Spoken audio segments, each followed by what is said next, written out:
Boa tarde a todas e todos. Muito obrigado pelo convite para estar aqui. Eu não tenho um slide, vou falar, tenho algumas notas. Espero não levar o tempo que o meu colega de painel levou, porque acho que o professor Makwan já falou tudo. E diferentemente de muitas pessoas que tratam respeitosamente como o professor Makwan, no meu caso foi mesmo meu professor e foi meu orientador da tese de licenciatura. E eu lembro-me que em 2002, 2003, o professor Makwan dava-nos era docente na UFIX, de uma cadeira que chamávamos Reforma do Setor Público. Isso já se passam aí uns 20 e tal anos. E estamos aqui novamente para falar sobre reforma do setor público.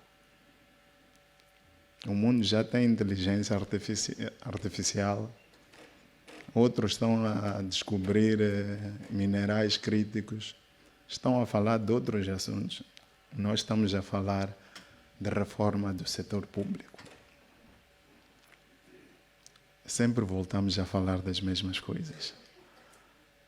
E ninguém vai esperar por nós enquanto voltarmos a falar das mesmas coisas. O mundo está a andar. E se nós não tomarmos juízo, porque é isso que temos que fazer como nação, tomarmos juízo, o tempo vai passar e vamos continuar a falar das mesmas coisas. E é que nem aqueles que nos ajudaram na altura, os parceiros de cooperação, também olham para nós e vão pensar, esta gente aqui não quer nada. Esta gente não toma juízo e sempre está a falar das mesmas coisas. Sempre estamos a falar das mesmas coisas. Não saímos do mesmo lugar. Reforma do setor público. Reforma é um processo constante.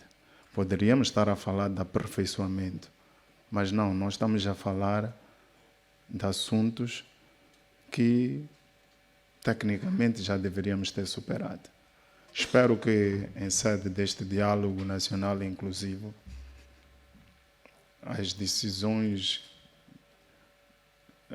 ou os contributos que saírem façam com que, como moçambicanos, isto é uma crítica a todos nós, incluindo a mim, como moçambicanos tomemos juízo e percebamos de uma vez por todas que não podemos ficar amarrados aos mesmos assuntos durante anos. Tal como o professor Makwan disse, eu também sou da opinião que a administração pública em Moçambique enfrenta bloqueios estruturais profundos à sua reforma e modernização. Esses bloqueios não são meramente técnicos ou administrativos, mas político-institucionais. Eu acho que em Moçambique não há vontade política para introduzir reformas na administração pública, porque convém a certas pessoas. Moçambique é uma democracia de partido dominante. Desde a independência temos o mesmo partido no poder. E o que nós assistimos é que, apesar de termos o mesmo partido no poder, de 10 em 10 anos, temos diferentes partidos. Não temos uma perspectiva, uma visão global do que queremos ser como nação. Não temos uma visão do que queremos atingir a médio e longo prazo. E como, por conseguinte, se você não sabe o que quer ser a médio e longo prazo, não tem uma visão do que quer ser como nação, você também não vai saber o que tipo de administração pública você quer ser. Isso é reflexo. Você não vai saber isso. Hão de vir todos os consultores possíveis e imaginários para nos dizerem o que quer que seja. Mas se nós não temos uma visão de onde é que queremos ir, como queremos chegar, não vamos ter administração pública. Não vamos ter. Então, E a administração pública, num contexto como o nosso, virou, ou a fraqueza da administração pública convém, porque uma administração pública independente, consolidada, iria impedir determinados apetites de grupos individuais, de partidos, porque ela iria responder ao interesse público. E no nosso caso em concreto, não vejo a administração pública a defender interesse público. Defende interesses individuais, de grupos, de interesses partidários. Eu lembro-me, há uns anos, entrevistei um alto dirigente público e que dizia que, como presidente dessa entidade pública, uma das funções que ele tinha era ir controlar o processo de seleção ou de recrutamento de novos funcionários públicos para esse setor. Porque se ele não o fizesse, ali estaria cheio de familiares e amigos. E ele dizia que posso mostrar-vos a lista dos nomes, dos apelidos, e você vai ver sinais de familiaridade. Então, na administração pública em Moçambique, contrata-se relações de conluio, familiaridade, clientelismo político, e isso tira foco depois à responsabilização. Como é que eu posso responsabilizar o meu primo quando ele não faz as coisas como deve ser? É tecnicamente impossível. Quando estamos à beira, quase próximo do Natal, quando estivermos em família, o meu primo vai chamar-me a atenção e dizer que sou teu primo. E se não me convencer, a minha tia vai me chamar a atenção. E eu vou relevar o facto dele ter cometido infrações ou não ter ido trabalhar. Pois, com esta lógica, como também ao longo deste tempo todo não nos dignamos a construir uma economia sólida, uma economia em que o Estado é árbitro, mas no nosso caso o Estado é o maior empregador. Se temos redes de clientelismo, a administração pública também passa a ser o sítio onde as pessoas acomodam os seus familiares. E porque temos restrições fiscais para dar incentivos aos funcionários públicos, os mais incompetentes vão para a administração pública. Porque aqueles que são competentes não querem lá estar. Há uns anos atrás, uma equipa do Banco Mundial esteve no CIP a conversar conosco e dizia que nós damos várias capacitações, mas não sentimos por parte dos funcionários públicos o empenho para participar nessas capacitações. Não entendemos porquê. Mas se eu, no momento em que estou a ser capacitado, percebo que fazer aquele curso, estar ali, não significa necessariamente melhorar no momento da avaliação, eu ter um salto. Porque para ocupar cargo de chefia é cargo de, como é que se diz? Confiança política. Por que carga d'água vou perder tempo a ir a uma capacitação? A não ser que eu esteja a capacitar-me para mais tarde ir trabalhar para doadores ou ir para o setor privado. É por isso que a administração pública, os melhores quadros, perde. Porque aqueles que não têm essa visão, naquele momento da capacitação, é um momento em que ele, se estiver no balcão de atendimento ao público, vai fazer mais um bocadinho de dinheiro para poder sustentar a sua família. Então, nós não temos nenhum tipo, o funcionário público não tem nenhum tipo de incentivos para trabalhar ou para ser servidor público no verdadeiro sentido da palavra.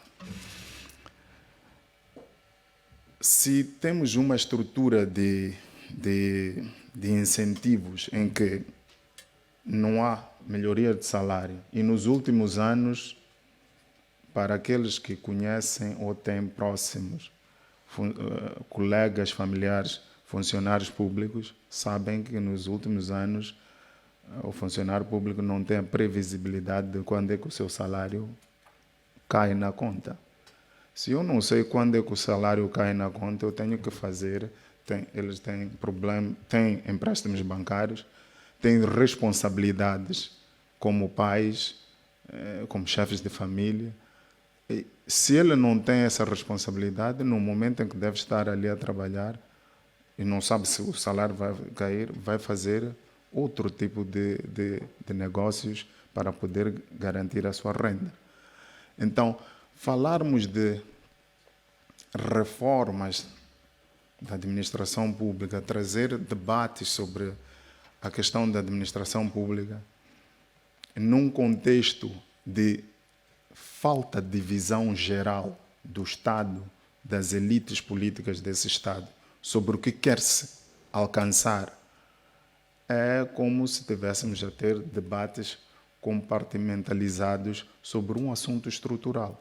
E uma administração pública que não traz confiança nem aos cidadãos, nem aos demais, torna esse país também um país pouco atrativo ao investimento estrangeiro. Ninguém vem investir num país onde eu sei que o custo do investimento, se eu tenho que trazer 10 milhões de dólares, depois só para lidar com a burocracia do Estado, eu vou ter que gastar mais 2 milhões. Por causa de pagar taxas, taxinhas, subornos a diferentes atores. É muito difícil atrair investidores com uma administração pública disfuncional. E quando vemos toda hora o setor privado a aparecer publicamente, a reclamar sobre essas taxas, a reclamar sobre a ineficiência da administração pública e de forma constante, cada vez que há é CASP, né? O Fórum do Setor Privado, e vemos, esqueci o nome daquele representante da CTA de Sofala, que sempre aparece a fazer Machado, sempre aparece a fazer as mesmas críticas. E não vemos por parte do poder político nenhum tipo de reação para operar reformas estruturais de uma vez por toda. A gente começa a pensar que onde o diagnóstico já é conhecido por todos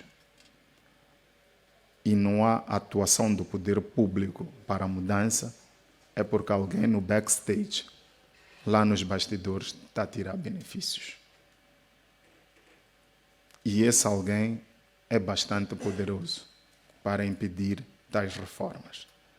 E este é o entendimento que eu, pelo menos como cidadão, tenho a olhar para os debates sobre a reforma da administração pública em Moçambique. Num contexto em que todos percebemos que, se não fizermos tais reformas, nós estamos a perder vantagens comparativas em relação aos demais países da região. Hoje já não falamos de perder vantagem comparativa em relação a países da Europa. Falo em relação aos países da região. Moçambique não é um país atrativo na região para investir-se. Moçambique é um país onde existe demasiada imprevisibilidade.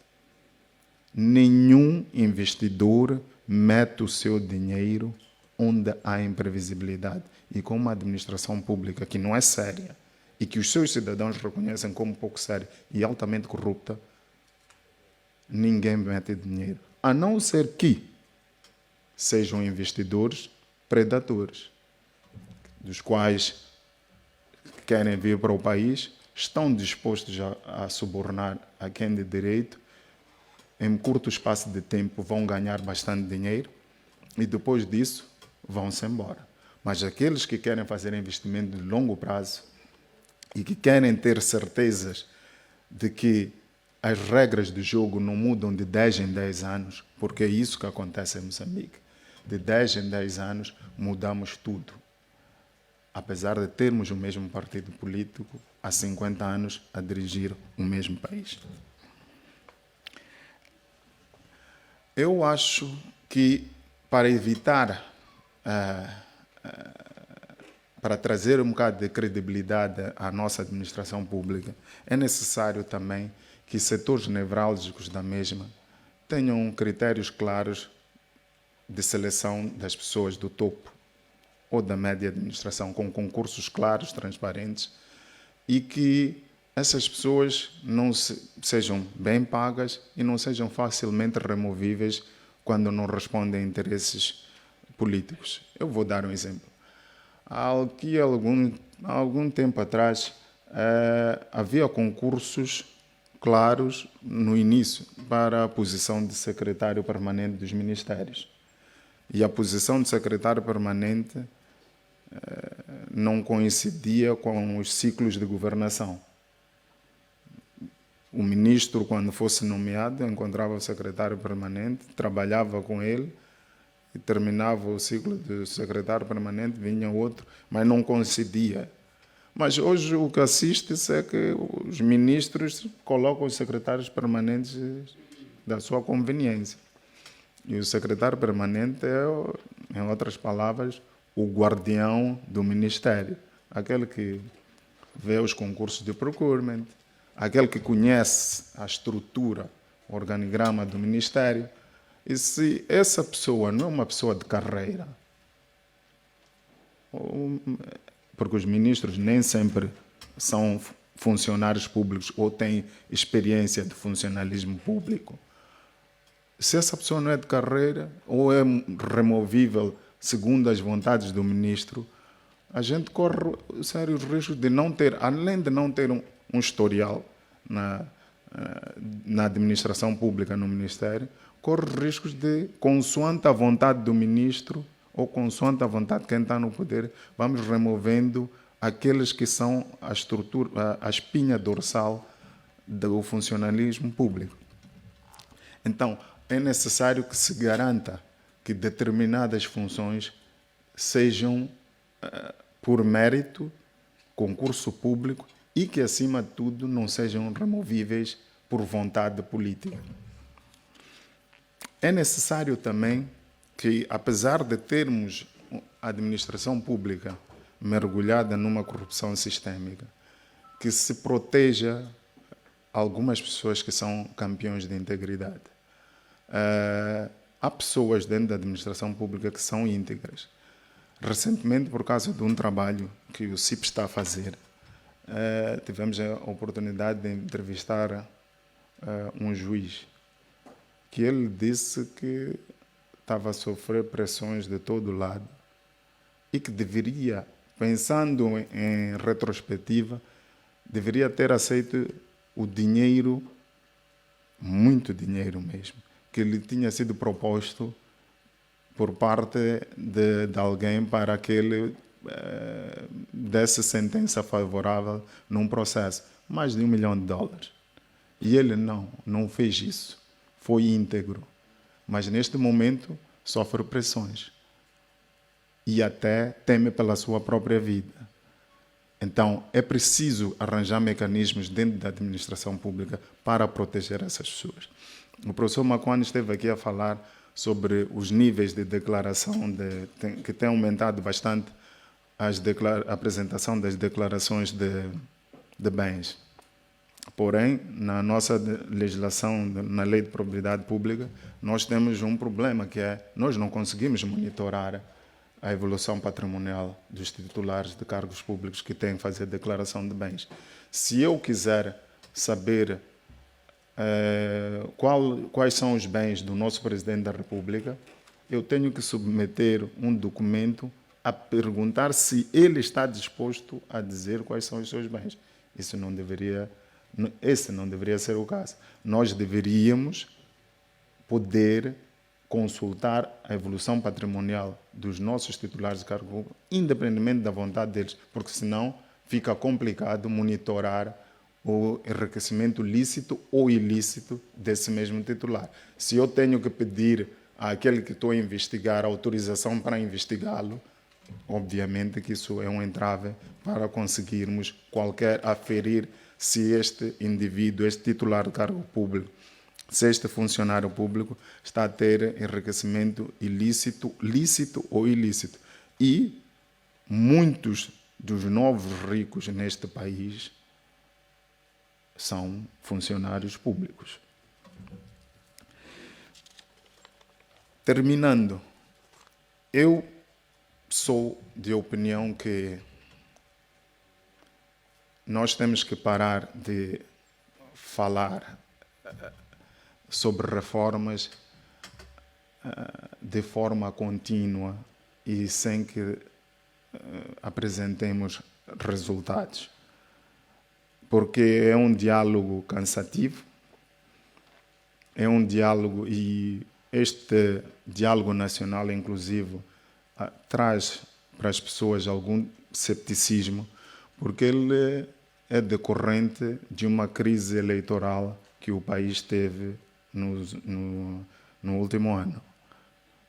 É preciso não esquecer que no ano passado, por estas mesmas alturas, seria impossível nós estarmos aqui sentados. Mas nós, como país, temos um histórico de sempre que vamos às eleições termos crises pós-eleitorais. Outros países do mundo, e mesmo aqui na nossa região, no ano passado, tiveram eleições. Nenhum deles está a falar sobre eleições. Talvez só a Guiné-Bissau, que teve eleições já tem pouco tempo. Tirando isso, todos fizeram eleições, contaram votos, terminaram o processo eleitoral. Quem ganhou tomou o poder, quem não ganhou vai se preparar para as próximas eleições.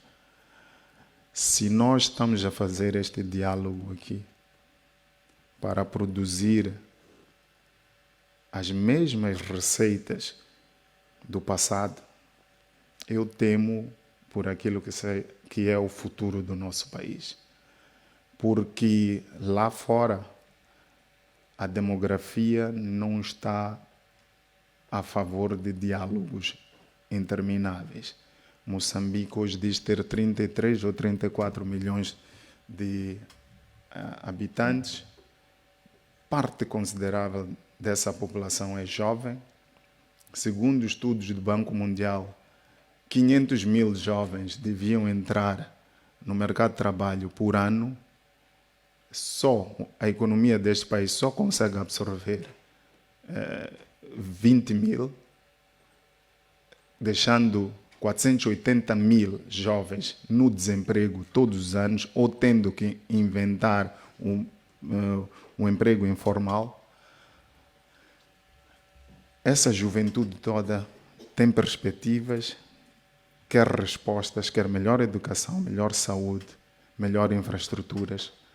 E um país que não pensa estrategicamente naquilo que quer e como quer chegar lá, vai adiar-se. E a probabilidade de um país que adia o seu futuro ter potencial de conflitos, tensões e desestabilização é bastante alto. Eu acho que é chegado o momento das elites políticas deste país sentarem e pensarem seriamente no que é que querem para Moçambique. Porque, tal como na nossa vida privada, cada vez que a gente vai evoluindo a nível econômico ou social, a gente sai dos bairros mais pobres para os bairros em que sente-se mais próximo daqueles que têm o nosso nível de vida. Isso quer dizer que a pessoa, quando tem algum dinheirinho, quer estar no meio dos que também estão como ele. Não é possível ser-se rico na miséria. Se este país tiver milhões de pobres, as elites que têm muito dinheiro não vão viver em paz, rodeado de enormes bolsas de pobreza. Espero que sejamos sérios neste diálogo nacional inclusivo, porque Moçambique está a adiar-se como nação.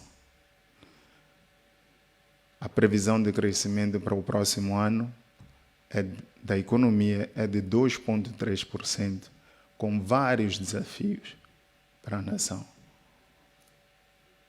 Se nós brincarmos como nação, nós vamos ficar cada vez para trás na região e cada vez a comparar-nos com uma Guiné-Bissau.